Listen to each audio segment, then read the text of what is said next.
제일 먼저 꿈을 한번 들어보십시오.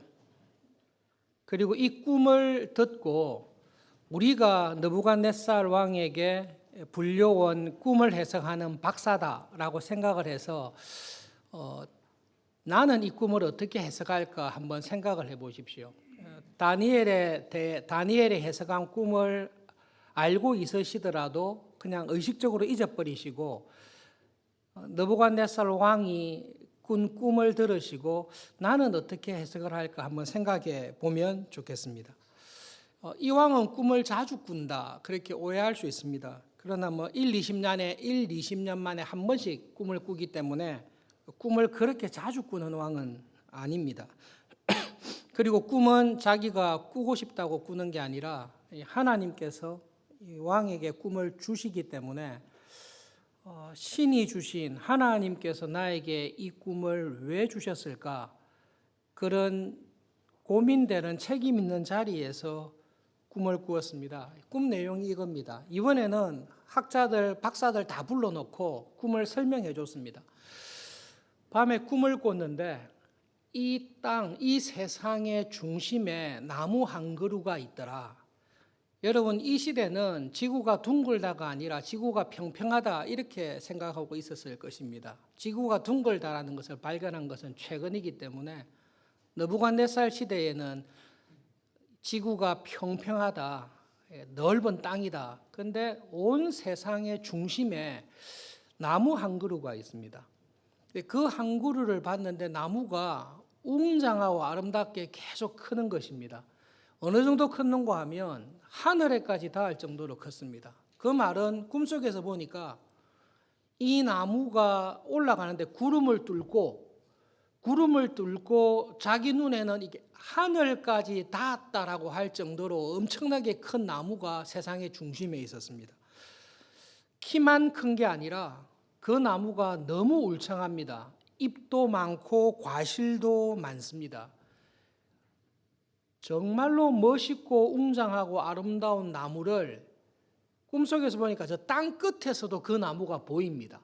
땅 끝에 있는 사람들도 와, 저 땅, 우리 땅 중심에 저렇게 웅장하고 멋있고 풍성한 나무가 있다는 것을 다 볼 수 있습니다. 들에 있는 모든 짐승들이 이 나무가 얼마나 웅장하고 좋은가 하면 이 나무 그늘 밑에 와서 들의 모든 짐승들이 쉴 수 있는 쉼터를 제공해 주는 나무입니다. 공중의 새들이 얼마나 이 나무가 멋있었는지 이 나무에 집을 짓고 지낼 수 있을 정도로 뛰어납니다. 그리고 나무의 열매가 너무 많아서 살아있는 모든 것들이 이 나무로부터 음식을 풍성한 것을 얻는 나무를 봤습니다. 놀라운 나무를 봤어요. 근데 그 다음에 꿈 두 번째 나타난 게 하늘에서 한 거룩한 사람 같지는 않고 어쨌든 하늘에서 온 거룩한 사람이 와서 그 나무를 향해서 어떤 명령을 내립니다. 이 나무를 완전히 베어서 없애버려라. 그래서 그렇게 멋있고 아름다운 나무가 순식간에 배임을 당해서 파괴되고 쓰러뜨려지게 됩니다. 잎사귀도 열매도 다 흩어지게 됩니다. 그러니 당연히 그 밑에 피했던 들짐승이나 새들도 거처를 정하지 못하고 다 흩어지게 되었습니다. 그 다음에는 그 순찰자가 그 나무를 베어버리고 그루터기가 있는데요. 그루터기에 쇠와 놋줄로 꽁꽁 매라고 그럽니다. 나무가 완전히 죽어서 파괴되었는데 이상하게 남은 그루터기에는 아무 이유 없이 쇠와 놋줄로 꽁꽁 동여매라 그렇게 이야기합니다. 그리고 난 다음에 이상한 말을 하는데 하늘 이슬이 젖고 땅의 풀 가운데 짐승과 같이 지내게 될 것이다. 갑자기 나무를 이야기하다가 히라는 명사를 쓰면서 남자 한 사람에 대해서 이야기합니다. 그 사람이 원래는 사람이었는데 짐승과 같은 수준으로 떨어지게 됩니다. 사람이 가지고 있었던 아름다움을 다 잃어버리고 짐승과 같은 마음 자체가 짐승으로 바뀐 것이죠. 그리고 그의 용모도 짐승처럼 변하게 되었습니다. 그렇게 만들었습니다. 그리고 난 다음에 그 순찰자가 선언하는 말이 있습니다. 지극히 높으신 이가 사람의 나라를 다스린다. 그분이 자기의 뜻대로 사람의 나라를 준다. 천한 자를 높이고 높은 자를 낮춘다. 그 이야기를 순찰자가 하고 꿈을 깼습니다. 이 왕이 자기가 정말 놀라고 번민될 정도의 꿈을 꿨는데 너무너무 아름답고 세상의 중심에 있는 나무가 순식간에 베음을 당하고 쓰러지는 것을 봤습니다.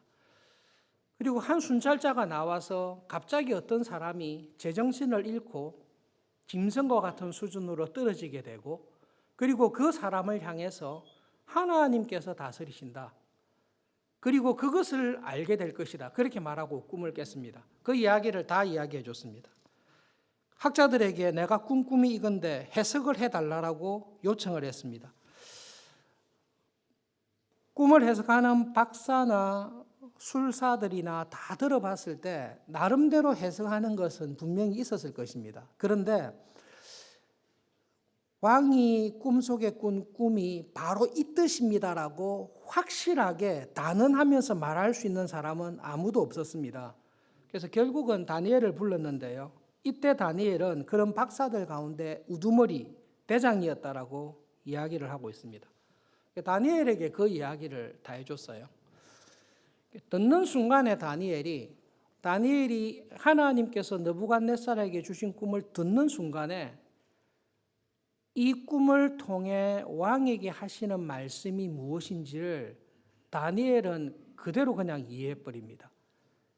느부갓네살의 입을 통해 말을 했듯이 하나님의 영이 충만한 사람은 하나님께서 어떤 계시를 주시거나 말씀을 주셨을 때에 어떤 사건을 일으켰을 때에 하나님께서 지금 나에게 주시는 이 꿈, 예배와 말씀을 읽을 때 읽는 이 말씀, 나에게 일어나는 이 모든 일들을 통해 하나님께서 나에게 무엇을 말씀하시는지를 아는 사람이 신령한 사람, 하나님의 영이신 성령님께 붙잡혀 있는 사람입니다.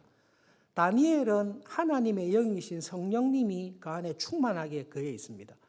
느부갓네살에게 하나님께서 주신 꿈을 딱 들었을 때 하나님께서 느부갓네살에게 무슨 말씀을 하시는지를 다니엘은 대번에 알았습니다. 그래서 다니엘이 느부갓네살에게 하나님께서 이런 꿈을 주셨고 이 꿈의 내용은 이것입니다 라고 해석을 하고 있습니다. 해석은 간단한데요. 1번, 온 세상의 중심에 서 있었던 하늘, 구름을 뚫고 하늘까지 높이 뻗쳐 있는 그 위대한 나무는 당신입니다. 하나님께서 당신을 이 세상의 중심에 그 누구도 따라올 수 없는 통치와 영광과 주권으로 아름답게 하시고 세상의 모든 백성들과 들짐승과 새들까지 당신의 통치에 복종하도록 그렇게 은혜를 주셨습니다. 그래서 그 나무는 당신입니다. 그런데 하나님께서 왕이시여 당신을 그렇게 위대하게 만들었을 뿐만 아니라 하나님께서는 권세를 준 왕들을 감찰하십니다. 감찰자가 내려왔지요. 그것은 하나님께서 감찰하시는 하나님을 보여주시는 것이고 하나님의 감찰의 결과를 왕에게 알려주러 왔습니다. 하나님이 보실 때에 당신이 하나님 앞에서 그릇되이 행하고 있습니다. 하나님이 세상의 모든 권세와 주권을 주었는데 하나님이 원하시는 공의를 행하지 않고 가난한 자를 압제하는 당신의 죄와 부족함을 보았습니다. 하나님께서는 그 죄에 대해서 당신에게 징계하시고 심판하실 것입니다. 그런데 그 나무를 완전히 잘라서 죽였는데 그루터기를 남겨두었습니다. 왕이여 그 말은 무슨 뜻인고 하면 당신의 권력과 주권을 하나님께서 빼앗아 가실 거지만 당신의 생명은 살려두실 것입니다.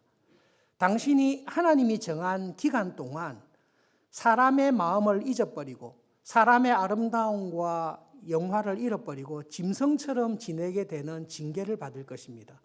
그것이 7대가 될 것입니다.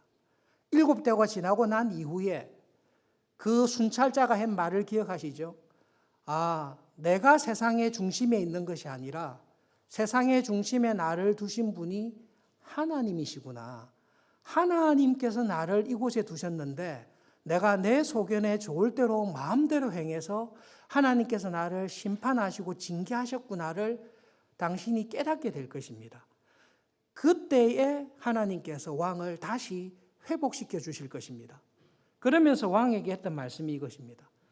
왕이시여, 하나님께서 어떤 계시를 주시거나 말씀하실 때 우리를 죽이기 위해서 주시는 것이 아닙니다. 하나님께서 우리에게 죄를 지적하실 때, 나에게 죄를 지적하실 때는 그 죄에서 회개하고 돌이키도록 하시기 위해서, 그 죄를 치유하시기 위해서 주십니다. 그러므로 왕이시여, 제가 하는 말씀을 잘 들으십시오. 이것을 하나님께서 지금 정하고 계십니다. 하나님께서 왕이 회개하지 아니하시면 지금 주신 세상의 중심에 있는 나무를 썰어버리듯이 왕에게 반드시 징계와 심판을 하실 것입니다. 그러니 지금이라도 하나님 보시기에 정의를 행하십시오. 공의롭게 통치하십시오. 가난한 자들을 압제하지 마시고 그들을 긍휼히 여기시는 왕이 되시면 하나님께서 말씀하신 이 심판이, 이 징계가 왕에게 미치지 않을 것입니다. 왕이시여, 회개하시고 하나님 보시기에 하나님이 인정한 세우신 왕답게 살아가십시오. 그 이야기를 해석해 주었습니다. 그러니까 다니엘이 이 이야기를 했을 때에 두 가지 의미가 있는데요. 일단은 느부갓네살에게 하시는 교훈이 있고, 또 한 가지는 하나님의 영이 충만한 다니엘이 느부갓네살의 죄를 지적하시며 그 죄에 대한 회개를 요청하시고, 회개했을 때에 하나님께서 회복시켜 주실 그 하나님의 약속을 이야기하면서 다니엘은 하나님께서 이 꿈을 통해 1번 느부갓네살 왕에게 주시는 메시지가 있고, 2번 포로로 잡혀와서 비참하게 살아가고 있는 이스라엘 백성들, 하나님의 백성들에게 주는 메시지가 두 가지를 다니엘은 깨닫습니다. 여러분, 다니엘서 앞에 가면 이사야서가 있는데요. 974페이지쯤에 가시면 이사야 6장이 있습니다. 이사야 6장 9절부터 13절까지 한 절씩 교독하겠습니다. 이사야 6장 9절부터 13절입니다. 9절을 제가 읽겠습니다. 여호와께서 이르시되 가서 이 백성에게 이르기를 너희가 듣기는 들어도 깨닫지 못할 것이요 보기는 보아도 알지 못하리라 하여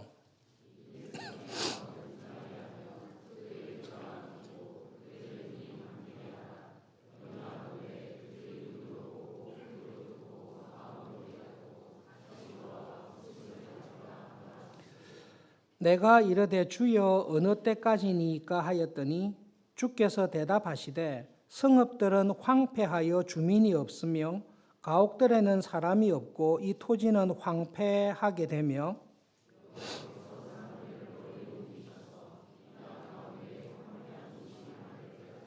함께 읽겠습니다. 그 중에 10분의 1이 아직 남아 있을지라도 이것도 황폐하게 될 것이나 밤나무와 상수리 나무가 배임을 당하여도 그 그루터기는 남아 있는 것 같이 거룩한 씨가 이 땅에 그루터기니라 하시더라.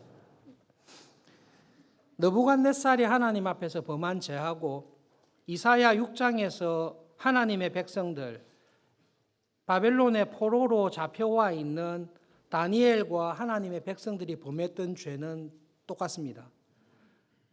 하나님께서 이 세상의 중심에 서는 위대한 나라를 주셨는데 이 나라를 하나님의 뜻대로 다스리지 않고 자기 욕심과 소욕에 좋을 대로 불의를 행하며 다스렸습니다.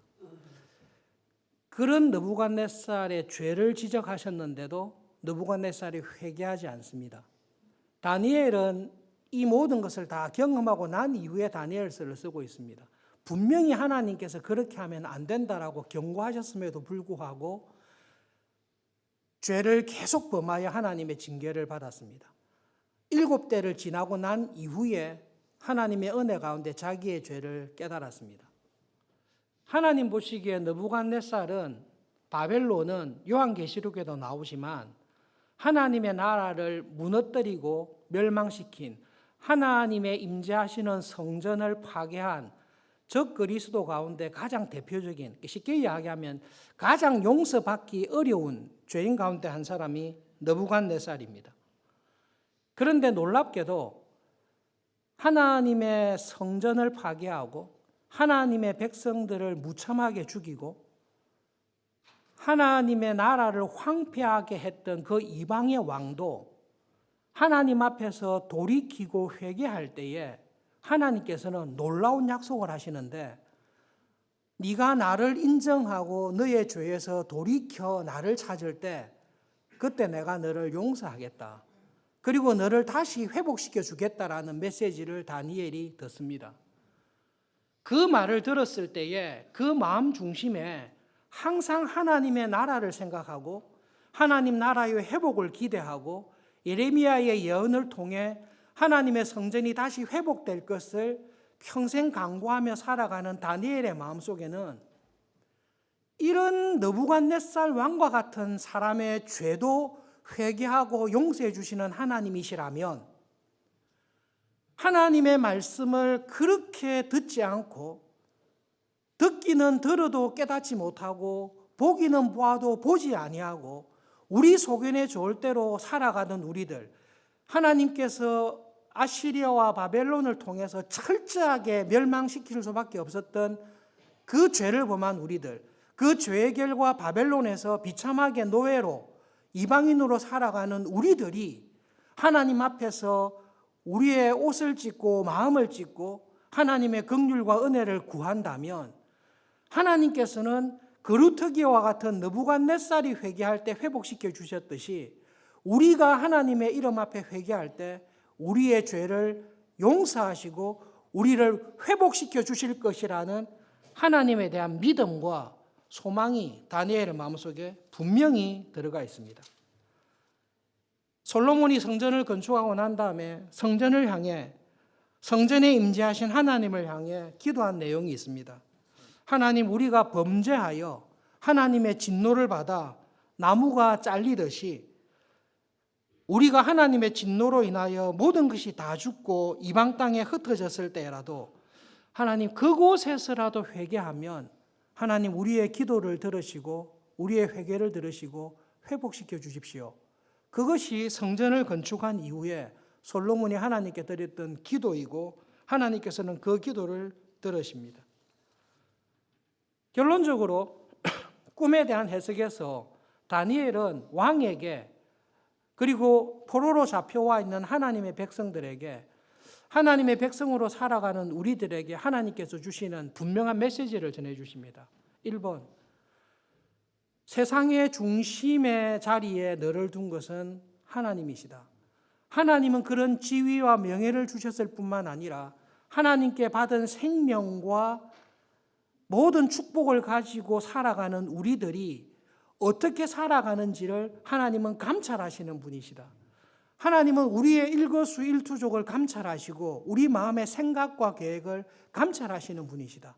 그리고 하나님의 은혜를 받았음에도 불구하고 하나님의 말씀을 중심에 두지 않고 내가 세상의 중심이다. 내 인생의 계획은 내가 결정한다. 그러한 마음에 교만한 마음을 가지고 살아가는 사람들을 하나님께서는 살펴보시고 심판하십니다. 그래서 여러분, 이 꿈을 통해서 느부갓네살에게 주시는 하나님의 말씀이나 우리에게 주시는 하나님의 말씀은 정확한데요. 하나님 앞에서 우리를 감찰하시는 하나님 앞에서 하나님이 은혜를 주실 때에 우리의 죄를 지적해 주십니다. 예수님께서 하나님의 나라의 복음을 선포하실 때 일성으로 하셨던 말씀이 그겁니다. 하나님의 나라가 왔다. 하나님의 나라가 너희들에게 임했다. 그러므로 하나님의 나라가 임한 사람에게 주시는 은혜는 무엇인가 하면 죄에서 돌이키는 것입니다. 그래서 회개하라. 회개와 하나님의 나라의 백성으로 살아가는 것은 항상 함께 되어 있습니다.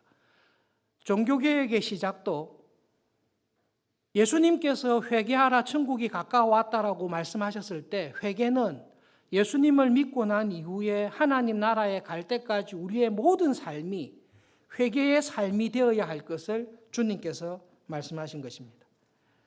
느부갓네살에게 있는 죄가 무엇입니까? 다니엘이 지적한 것은 그겁니다. 당신은 세상의 절대 주권자로 하나님이 기대하시는 공의를 행하지 않습니다. 그리고 가난한 자를 긍휼히 여기지 않고 그들을 압제하고 있습니다. 여러분, 그냥 역사 상식인데요. 세계에 7대 불가사의가 있습니다. 인류 역사상 7가지 이해하지 못하는 정말로 불가사의한 기념물, 건축물 가운데 있습니다.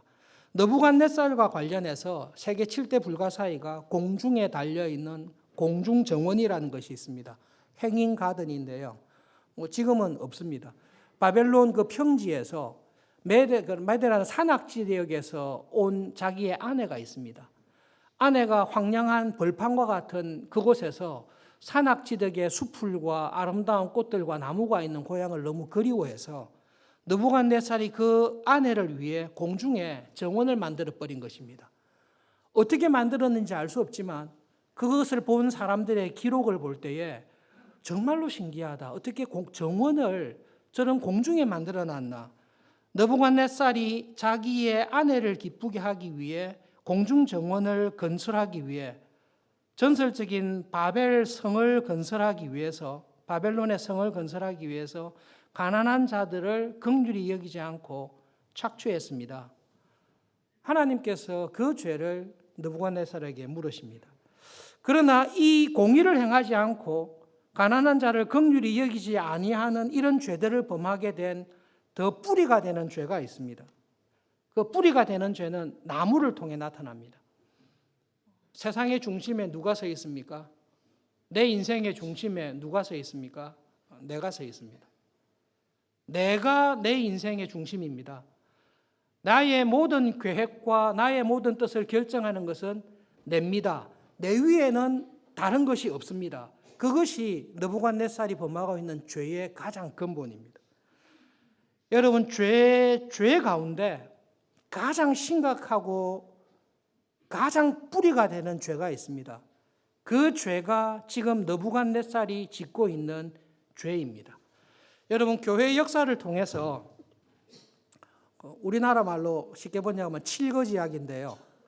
7가지 죽을 수밖에 없는 죄, seven deadly sins.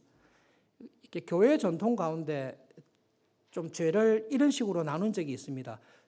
죄 가운데 하나님께서 반드시 죽일 수밖에 없는, 용서받지 못하고 죽을 수밖에 없는 죄가 있고, 죄가 있는데 죽을 죄는 아니고 그냥 참회를 하거나 선행을 하면 용서받을 수 있는 데들리 신은 아니고 가벼운 죄가 있다. 이렇게 교회가 나눈 적이 있습니다.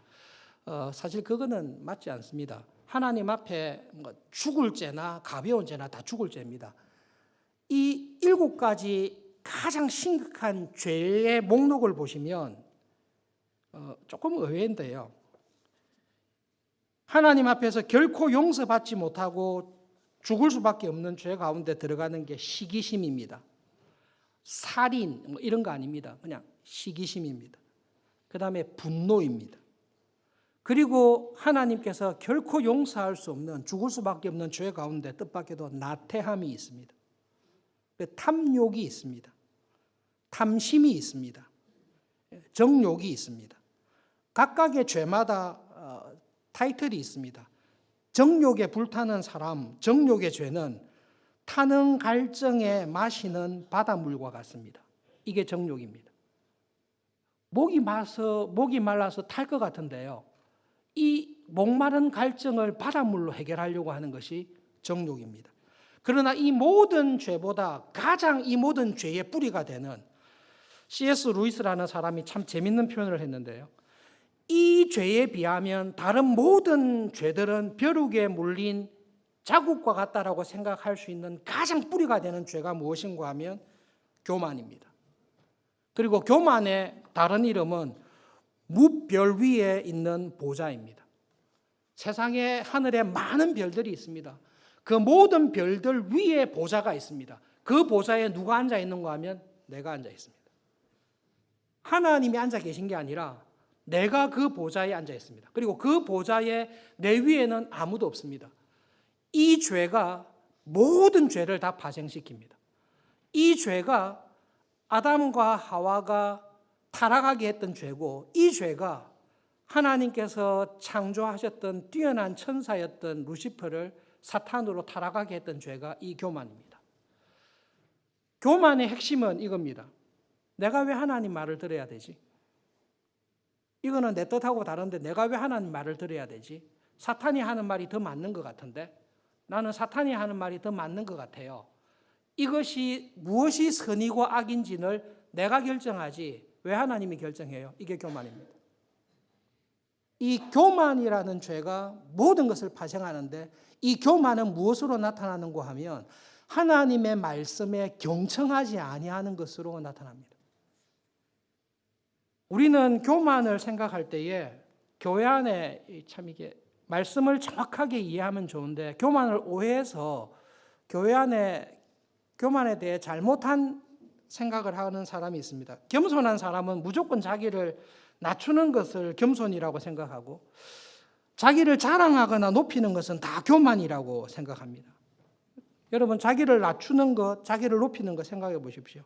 여러분 저는 영어를 정말로 잘하고 잘 듣고 싶지만 저는 영어 듣는 게 좀 많이 부족합니다. 저는 축구를 참 잘하고 싶지만 마음은 원이로되 축구를 잘 못합니다. 저는 노래를 참 잘하고 싶지만 제가 정연이에게 노래를 가르치면 아내가 옆에서 말립니다. 박자가 왜 그래 늦습니까? 박자를 좀 맞춰서 노래를 불러주시죠. 저는 노래를 잘 못합니다. 축구를 잘 못합니다. 영어를 원하는 만큼 잘 못합니다. 겸손한 겁니까? 이 사실이에요. 여러분 사실을 말하는 것하고 겸손한 것은 달라요. 그거는 사실을 말하는 거예요. 저는 수학을 참 잘합니다.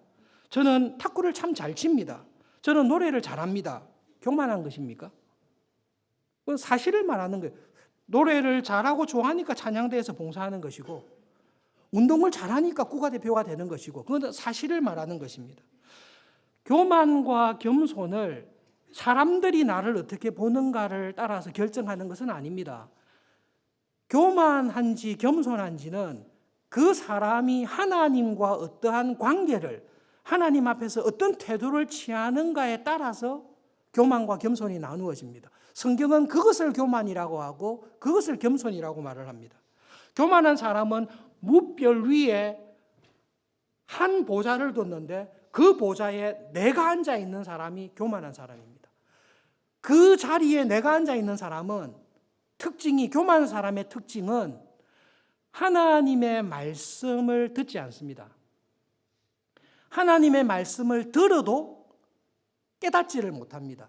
하나님의 말씀을 보고 읽어도 하나님의 말씀이 그 사람의 마음속에 들어오지 않습니다. 저 사람은 성경을 많이 알아요. 저 사람은 기도를 많이 해요. 저 사람은 열심히 신앙생활해요 라고 하는데 그 사람을 자세히 보니 하나님의 말씀을 듣고 하나님께서 나에게 이렇게 하라고 말씀하셔서 제가 이렇게 신앙생활합니다. 하나님께서 이 문제에 대해서 이렇게 말씀하시니 저의 태도와 삶을 바꿉니다. 그것이 겸손한 사람입니다. 그런데 하나님의 말씀을 들었습니다. 많이 알고 있습니다. 그런데 이렇게 생각합니다. 하나님 저하고 견해가 좀 다르네요. 저는 그렇게 생각 안 합니다. 하나님의 말씀은 그럴지 몰라도 저는 그렇게 생각하지 않습니다. 죄송합니다. 하나님 보시기에 교만한 사람입니다. 하나님 보시기에 겸손한 사람은 하나님을 무별 위에 보좌에 두고 그 하나님이 하시는 말씀을 잘 분별하여 그 말씀에 순종해 가는 사람이 겸손한 사람입니다. 말씀을 배웠습니다. 하나님의 말씀을 읽고 공부하는 가운데 내가 남편으로, 내가 아버지로, 내가 그리스도인으로 정말로 하나님의 뜻이 이러했는데 몰랐구나. 정말로 몰랐구나. 인생의 황혼에 접어들어서 믿음 생활의 반을 다 지나고 난 다음에 지금에야 깨달았구나. 그런 은혜를 주십니다. 그 은혜를 주셨을 때에 나의 이 오래된 습관은 그 누구도 바꿀 수 없었는데 지금 바꾸려고 하니 새삼스럽고 바꾸려고 하니 힘들고 주님께서 내 마음을 아시겠지. 그냥 이대로 가자. 굉장히 교만한 것입니다. 결국은 어떻게 하겠다는 거죠?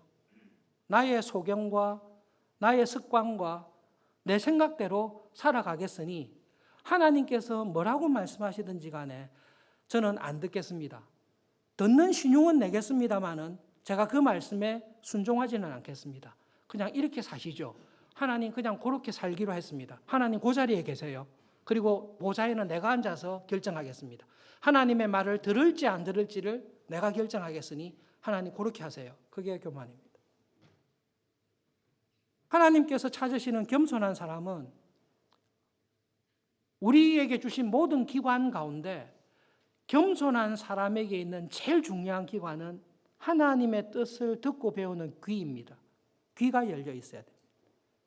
입이 열린 게 아니라 손과 발이 열려 있는 게 아니라 그 이전에 하나님께서 내가 처한 이 상황에 내가 고민하는 이 문제에 하나님의 교인으로 그리스도인의 교회로서 살아가는 우리에게 주시는 말씀이 무엇인지를 열심히 귀담아 듣는 귀가 열려 있는 교인이 하나님이 인정하시는 겸손한 교인입니다. 그리고 귀가 열려 있는 교인은 하나님의 말씀에 경청하는 교인은 하나님께서 지적해 주시는 죄를 알고 그 죄와 항상 끝까지 싸우면서 나가는 사람이 하나님 보시기에 겸손한 사람입니다. 하나님께서 결론적으로 여러분, 하나님께서 말씀을 통해 기도를 통해 나의 죄를 지적하실 때 하나님께서는 나를 죽이려고 죄를 지적하시지 않습니다. 하나님의 본성은 하나님께서 나에게 찾아오셔서 나의 죄를 지적하실 때는 그 죄 가운데 있는 나를 불쌍히 여기시고 그 죄에서 나를 건지시기 위해 나에게 찾아오셔서 죄를 지적해 주십니다. 그리고 느부갓네살을 통해서 오래된 죄로 인하여 그리고 습관적인 죄로 인하여 절망하고 있는 우리들에게 놀라운 위로를 다니엘에게 주셨던 놀라운 위로를 우리에게 주십니다. 느부갓네살을 봐라. 진짜로 내가 용서 안 할 수 있는 죄인들 가운데 한 명을 뽑으라면 느부갓네살이 반드시 들어간다. 그런데 그러한 인간도 나에게 이런 영광을 주신 분이 하나님이시다라는 것을 인정하고 깨닫는 느부갓네살이 다니엘처럼 하나님을 믿었겠습니까? 알 수 없지요. 그러나 그런 인간도 자기의 죄를 고백할 때에 하나님은 기꺼이 은혜 베푸시기를 기뻐하시는 분이십니다. 그리고 내가 이길 수 없는 죄 가운데 있을 때에 하나님께서는 내 힘으로 이길 수 없는 죄를 나와 함께 하시는 하나님의 여기신 성령님을 통해 능히 나를 고쳐주셔서 짐승처럼 살아가는 그 마음에 하나님의 법이 없고 하나님을 사랑하는 마음이 없이 사람인 것 같으나 짐승처럼 살아가는 비참한 상태에 있는 우리에게 새 마음을 주시고 하나님을 닮아가는 은혜를 주셔서 하나님의 사람으로 나를 계속 회복시켜 가십니다. 언제까지 회복시켜 가십니까? 예수님을 닮을 때까지 회복시켜 가십니다. 그럼 하나님의 나라에 가면 닮는 것 끝, 천국에 가면 더 이상 닮을 것이 없이 끝났다 이렇게 됩니까? 하나님의 속성은 우리의 삶에 다 연결되는데요. 하나님은 그분 자체가 무한하십니다. 하나님의 거룩하심이 무한하십니다. 우리가 하나님의 나라에 갔을 때에 거룩의 정도가 다 다를 것입니다. 이 세상에서 살았던 그 신앙의 열심과 은혜에 따라 하나님의 나라에서도 거룩과 하나님을 아는 수준이 다 다를 것입니다. 평등하게 똑같이 되지 않습니다. 그러나 하나님의 나라에 가서도 하나님을 닮아가는 하나님의 형상을 회복하는 예수님을 닮아가는 그 영원한 기쁨이 우리에게 있습니다. 지금처럼 죄가 가로막지 않습니다. 지금처럼 육신의 연약함으로 좌절하지 않습니다. 그 하나님의 나라에서 누리게 될 하나님의 은혜 안에 죄와 싸우며 하나님의 형상을 완전히 회복한 사람으로 살아가는 그 구원의 은혜와 기쁨을 지금 이곳에서 주십니다. 그래서 예수님께서는 하나님의 나라가 왔습니다. 이미 내 안에 하나님의 나라가 임하고 있습니다. 그 하나님의 나라가 임하여 천국에서 누릴 은혜를 누리는 사람은 내 안에 있는 죄와 끝까지 싸웁니다. 그리고 이 끝까지 싸우게 하시는 성령님의 은혜를 간구하고 구할 때마다 느부갓네살에게도 줬는데요, 하나님의 자녀인 우리들에게 넉넉하게 주십니다. 죄와 싸워 이기십시오. 그리고 하나님께서 나의 죄를 드러내 주실 때 기뻐하십시오. 왜 기뻐하는가 하면 하나님께서 작정하시고 네가 고민하는 이 죄를 내가 드러내는 것은 이제 이 죄에서 너를 건지기 위함이다. 이 죄를 덜 추워내서 좌절하게 하고 절망하게 하는 것은 마귀가 하는 짓입니다. 그러나 하나님께서 나의 죄를 드러내실 때는 하나님께서는 내가 이 죄에서 너를 자유하게 하겠다. 왜냐하면 십자가에서 내 아들을 십자가에 내어놓고 죽였을 때는 내가 그 큰 희생을 감수하고 너를 구원한 것은 네에게 있는 네가 이길 수 없는 어둠을, 네가 이길 수 없는 죄를 내가 끝까지 손보야 말겠다. 정말로 내 아들답게 만들고야 말겠다. 짐승처럼 살아가는, 이성 없는 짐승처럼 살아가는 우리를 불쌍히 여기셔서 하나님의 아들답게 딸답게 내가 바꾸고야 말겠다. 그 의도로 하나님은 우리의 죄를 지적해 주십니다. 그래서 하나님의 말씀을 들을 때에 하나님께서, 성령님께서 나에게 그것을 말씀하시는구나 들었을 때에 기뻐하십시오. 하나님께서는 그런 식으로 우리에게 은혜를 주십니다. 그 하나님을 기억하시면서 한 주간 이 세상의 중심에 하나님께서 저를 두셨습니다.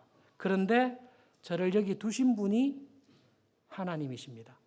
우리 올해 표어가 모든 곳에서, 모든 것에서 하나님께 구별된 백성으로 살아가는 것이 올해 교회의 표어입니다.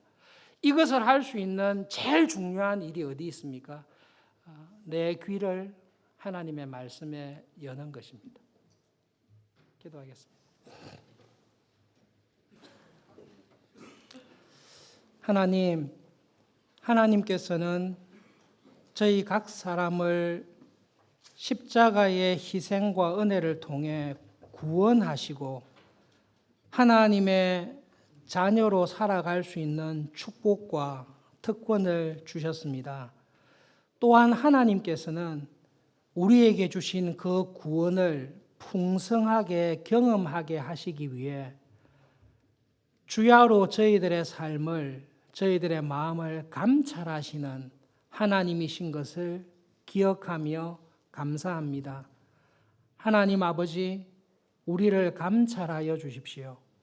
나의 손이, 나의 발이, 나의 입이 무슨 말을 하는지, 어떤 행동을 하는지 하나님 감찰하여 주십시오. 그리고 우리의 모든 기관이 하나님의 의로운 병기가 되어서 하나님의 은혜를 증거하며 죄에서 사람을 살리며 살아가는 하나님의 자녀로, 그리스도의 좋은 군사로 구원의 은혜를 누리며 살아가도록 이번 한 주간을 붙잡아 주십시오. 그러한 구원의 은혜의 감격이 날마다 우리를 새롭게 해주셔서 믿음 생활할수록 점점 하나님의 잃어버렸던 형상을 풍성하게 회복되어가는 기쁨과 즐거움을 우리 삶에 채워 주시옵소서. 예수님의 이름으로 기도합니다.